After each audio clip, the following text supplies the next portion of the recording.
Assalomu alaykum, Faromli taomlar kuzatuvchilari. Bilasizlar, men o'zimda именно Faromli taomlarli kasb e'lonlari, yangi kasb, nechtadir Instagram ishlatamiz.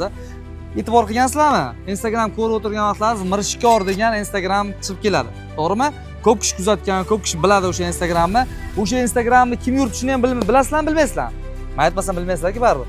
Buni men ukamiz yuritadilar. Necha yildan beri ijod qilayotganlar, yosh bo'lishlariga qaramasdan, aka o'sha Mirishkor xalqi Instagramini men yuritaman dedilar. Rost ishonmadim birinchi, shuni ochib qarasam, haqiqatan shu kishi yurtaygan. Har doim poddichkada bo'ladilar. Ukajon, ishlaringizga omad tilayman. Birinchi navbatda yosh ekansiz hali. Sizga qanaqa yordam kerak bo'lsa, poddichkada biz turamiz har doim. Chunki Mirishkordan bilasiz, bizga juda ko'p kishi kelishadi. Biz ham Mirishkorga nimadir foydamiz tegsa, biz ham xursand bo'lgan bo'laylik. Siz nima ijod qilsangiz, biz siz bilanmiz har doim. Bemalol Mirishkor xalqi degan Instagram bor, hozir qo'yib qo'yaman, atmetga qilaman. O'tib obuna bo'lib qo'ysanglar, nima yangiliklar bo'lsa, birgalikda men o'zim yordam beraman. Charchamanglar, sog' bo'linglar.